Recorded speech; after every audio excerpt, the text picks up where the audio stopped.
마음이 있는 자, 몸과 영혼 병든 자, 누구든지 부르시오. 예수 이름 부르시오. 그 이름을 믿는 자, 그 이름을 부르는 자, 그가 어떤 사람이든 그는 구원하리리. 마음 있는 자, 몸과 영혼 병든 자, 누구든지 부르시오. 예수 이름 부르시오. 그 이름을 믿는 자, 그 이름을 부르는 자, 그가 어떤 사람이든 그 구원하리리.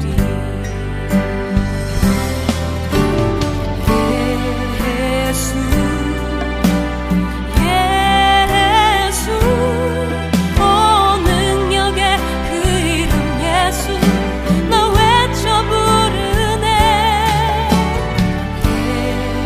예수 예수 오 구원의 그 이름 예수, 나 외쳐 부르네. 예수 그리스도.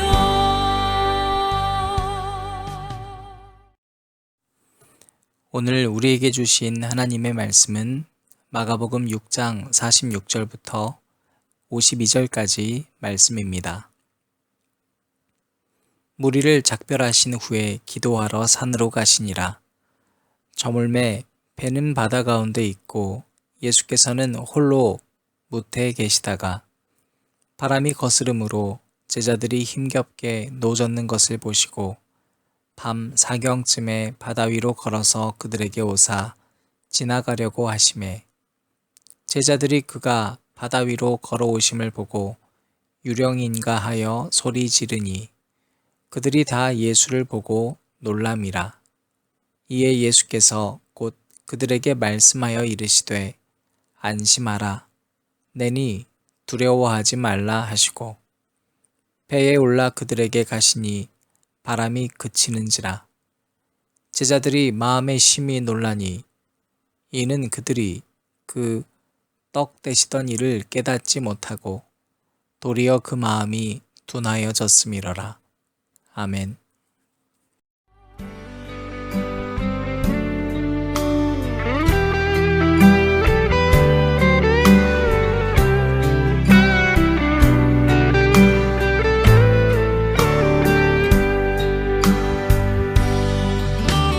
돈과금 내게 없으나 나 가진 건 너에게 주니, 능력의 이름 예수라. 그 이름을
오늘도 여러분에게 주님의 평안과 사랑이 있기를 바랍니다. 더불어 코로나19로 인해서 고통당하는 분들, 또 땀 흘리는 분들, 두려움 가운데 있는 모두에게 주님의 치료해 주시는 역사가 나타나기를 바랍니다. 3월 1일부터 우리는 마가복음으로 새벽 묵상을 하고 있습니다. 3월 1일이 주일이었기 때문에 새벽기도 설교가 없었고, 우리는 각자 묵상한 뒤에 3월 2일부터 여러분들과 함께 마가복음 묵상을 나누고 있죠.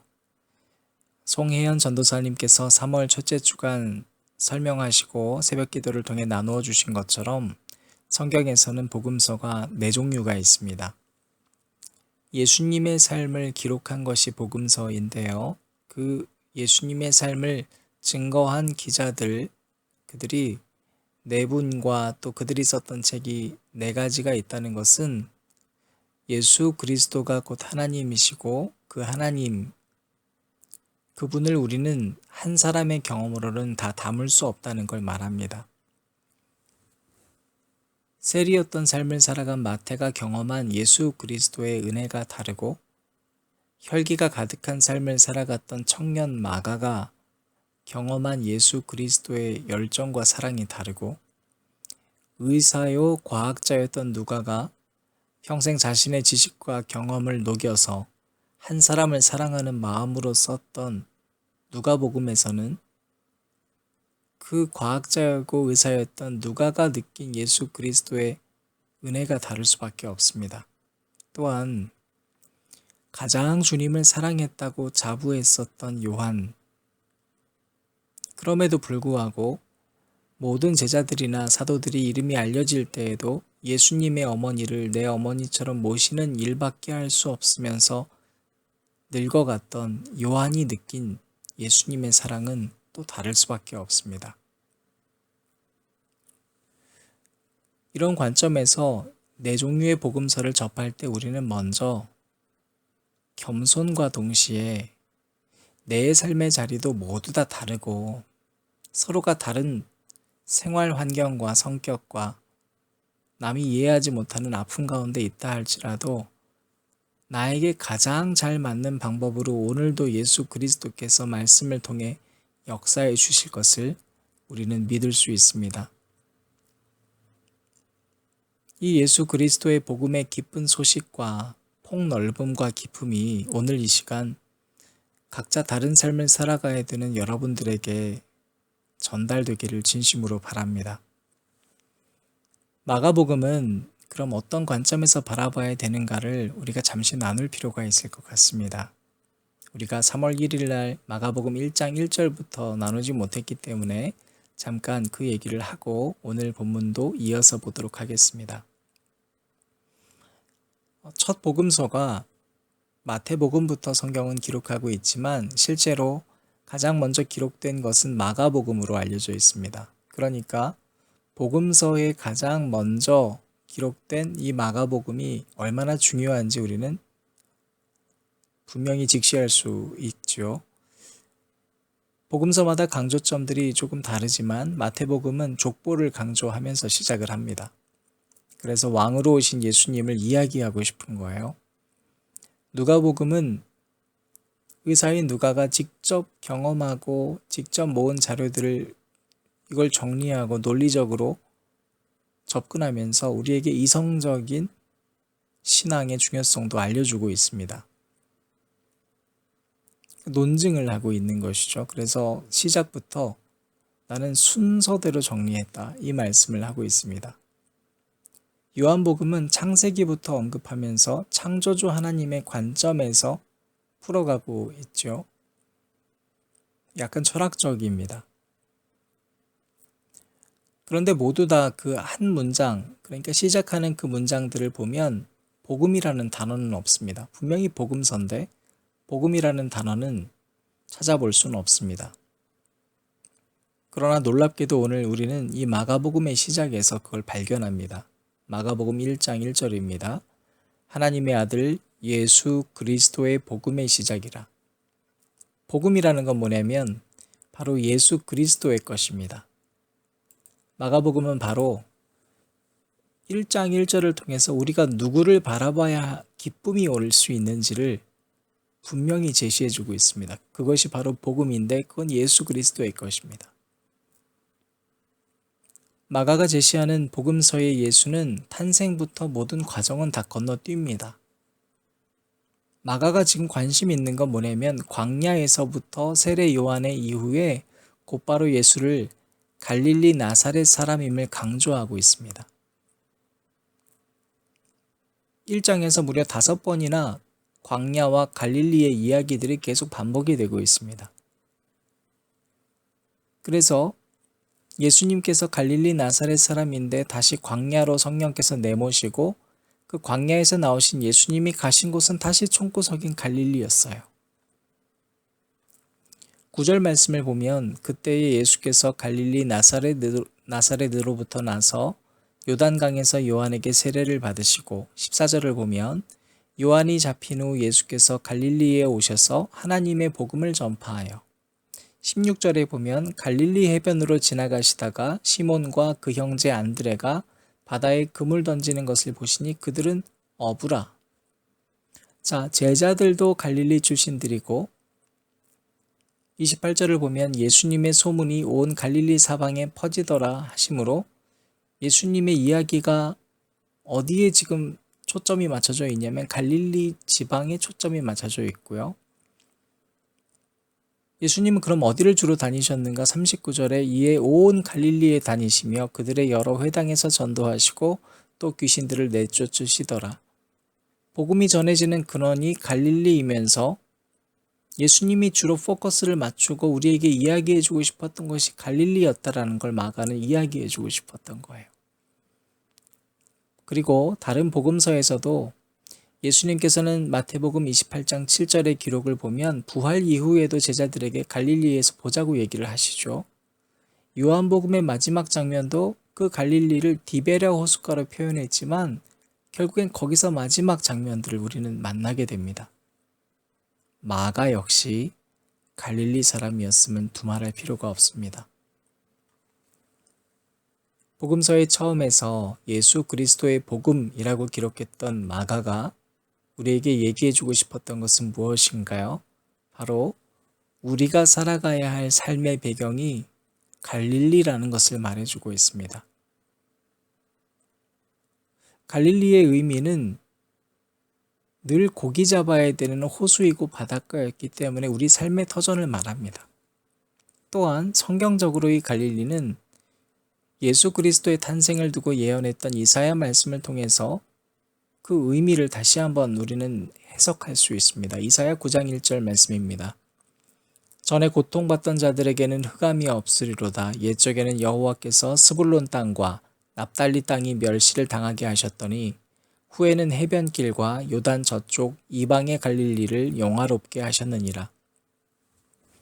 갈릴리를 이방으로 표현함으로써 유대 민족들 가운데에서도 소외받은 사람들, 즉 우리들, 전혀 생각지도 못했던 사람들이 있는 곳이라고 성경은 우리에게 전달해주고 싶었던 거예요. 이걸 조금 더 의미 전달을 잘 하기 위해서 공동 번역은 이렇게 번역을 했습니다. 어둠 속을 헤매는 백성이 큰 빛을 볼 것입니다. 캄캄한 땅에 사는 사람들에게 빛이 비춰올 것입니다. 그러니까 예수님의 마음은 뭐냐면 특정한 어떠한 한 공간을 의미하는 게 아니라 어둡고 캄캄한 땅에 있는 그 삶의 터전을 살아가는 누군가에게 예수 그리스도께서 빛이 되어 오신다는 거예요. 그래서 기쁘다는 겁니다. 오늘 우리는 매일 성경 본문 속에서 마가복음 6장을 통해 갈릴리의 한 삶의 현장을 마주하게 됩니다. 예수님께서는 오늘 본문을 보니까 기도하고 계셨어요. 산에 있으셨어요. 그런데 48절 이하를 보니까 이런 기록이 있습니다. 바람이 거스름으로. 자, 바람이 마주쳐 오기 시작하는 거예요. 원래 이렇게 바람이 불면 안 되거든요. 그러니까 이제 제자들이 배를 저어 가야 되는데 제자들이 힘겹게 노젓는 것을 보시고 어디서 보신 거죠? 바로 산 위에서 보신 거예요. 기도하면서 보셨어요. 뭇에서 보셨어요. 밤 사경쯤에 바다 위로 걸어서 그들에게 오사 지나가려고 하심에 여러분 잔잔했던 바다에 바람이 거스르고 그러면 여러분 당연히 폭풍이 치죠. 파도가 일렁입니다. 근데 그때 예수님이 오시는데요. 이들을 지나가려고 오셨다는 거예요. 이건 뭔가를 보여주고 싶으셨다는 거예요. 전 여기서 재미있는 포인트 한 가지를 발견했습니다. 예수님의 어떻게 보면 쇼맨십인 것 같기도 해요. 이걸 보셨다면 예수님께서 그냥 그 뭇에서 바람을 걷어가시거나 멈추실 수 있는데 구태여 땅에서부터 바다로 걸어오세요. 그의 몸을 날아서 오시는 것도 아니에요. 그냥 육지처럼 평범하게 걸어오셔서 하시는 말씀이 뭐였냐면 제자들이 그가 바다 위로 걸어오심을 보고 유령인가 하여 소리지르니 그들이 다 예수를 보고 놀람이라. 이에 예수께서 곧 그들에게 말씀하여 이르시되 안심하라 내니 두려워하지 말라 하시고 안심하라 나니 두려워하지 말아라 하셨다는 거예요. 이 말씀이 필요하다는 겁니다. 예수님께서 왜 이렇게 보여주고자 하셨을까요? 여러분 한번 생각해 보셨으면 좋겠어요. 바람이 불고요. 파도가 치는데 인간의 몸을 입은 예수님께서 그 바다 위를 걸어오셨어요. 구태여 왜요? 날아오셔도 되고요. 그냥 멋있게 바로 옆에 딱 나타나셔도 돼요. 폭풍을 잠재우셔도 돼요, 먼저. 그런데 그냥 그 바다 위를 걸어오시는 거예요. 파도가 치고 물이 튀고 그런데 그곳을 걸어오세요. 왜 이렇게까지 하셨는지에 대해서 오늘 본문 말씀 52절은 이렇게 증거합니다. 이는 그들이 그 떡 떼시던 일을 깨닫지 못하고 도리어 그 마음이 둔하여졌음이라라. 바로 제자들의 마음이 둔하여졌다는 거예요. 갈릴리에서 살아가고 있는 이 제자들의 마음이 예수 그리스도가 복음이시고 예수 그리스도와 함께 있으면 문제가 아무리 커도 괜찮은데 그 마음이 둔해졌다는 거예요. 그래서 예수님이 이 문제보다 훨씬 더 크신 분이라는 걸 보여주기 위해서 예수님은 그 문제를 뚫고 오셨어요. 먼저 문제를 잠재우고 예수님이 나중에 오신 게 아니라요. 그 문제와 함께 예수님께서 오늘 나타나셨어요. 심지어 바다 위를 걸어오셨어요. 육지처럼. 저는 여러분 예수님이 바다 위를 걸어오셨다는 이 표현이 너무 좋아요. 예수님의 마음이 느껴집니다. 우리도 이 세상이라는 바다 위를 걸어가야 되는 존재들이에요. 우리도 모두 다 갈릴리의 사람들입니다. 파도를 거스르고 바람을 마주치면서도 우리는 걸어가야 됩니다. 날아다니는 존재가 아니에요. 예수님의 바로 스쳐 지나간다고 해서 그 파도가 사라지고 바람이 갑자기 없어지고 하는 게 아닐 수 있다는 겁니다. 문제는 무엇입니까? 예수 그리스도께서 곧 복음이시고 그런데 이것을 우리는 늘 깨닫지 못하고 마음이 둔해진다는 겁니다. 여러분, 우리가 오늘 거하고 있는 곳이 갈릴리처럼 어둡고 캄캄한 순간들이 늘상 반복되지 않습니까? 소외되고 홀로 된 순간들이 있고 때로는 고기를 낚은 것 같지만 때로는 빈 그물을 쥔 인생입니다. 잔잔했던 바다가 폭풍처럼 일렁일 때가 있습니다.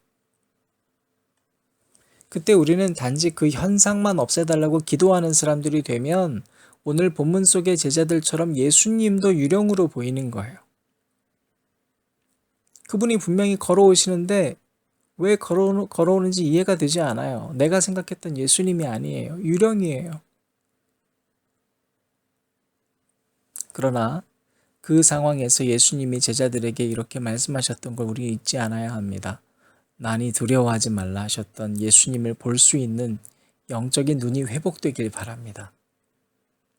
바람을 두려워하지 않고 풍랑을 두려워하지 않고 그것보다 크신 예수 그리스도 그분이 곧 복음이라는 것을 잊지 않을 때 두려움이 기쁨으로 바뀔 줄 믿습니다. 사랑하는 안전자리 기도회를 드리시는 모든 여러분, 주님의 이름으로 평안이 있기를 바랍니다. 우리를 거스르는 파도와 바람이 잠잠케 되기 전에 먼저 여러분 옆에 계시는 예수님을 만나십시오.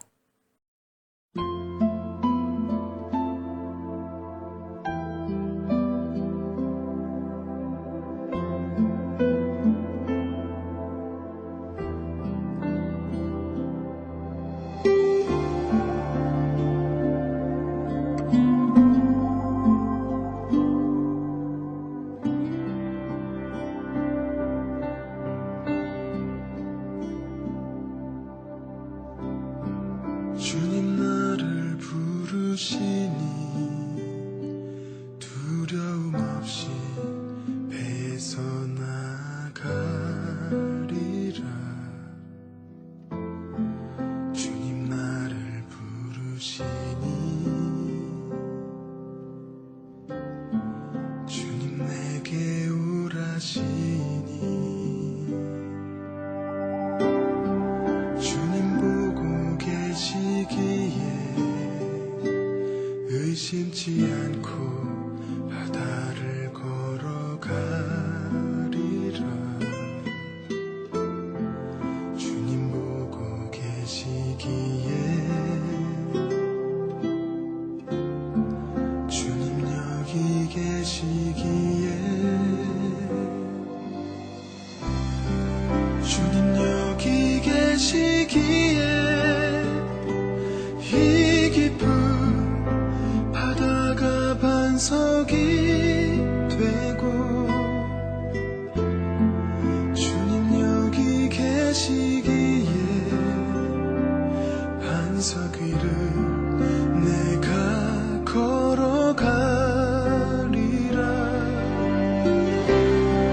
주님 여기 계시기에 저거친 파도가 반석이 되고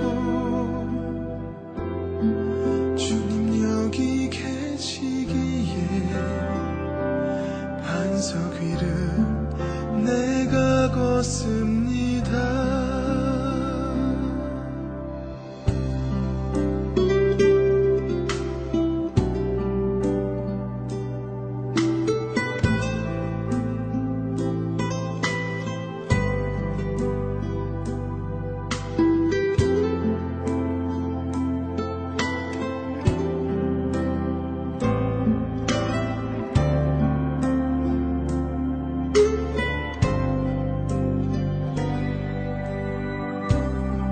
주님 나를 부르시니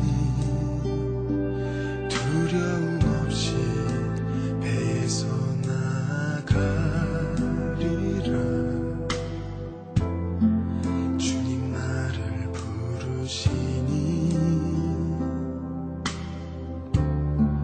주님 내게 오라시니 주님 보고 계시기에 의심치 않고 바다를 걸어가리라. 주님 보고 계시기에 주님 여기 계시기에 주님 여기 계시기에 이 깊은 바다가 반석이 되고 주님 여기 계시기에 반석 위를 내가 걸어가리라. 주님 여기 계시기에 저거친 파도가 반석이 되고 주님 여기 계시기에 반석 위를 내가 걷습니다.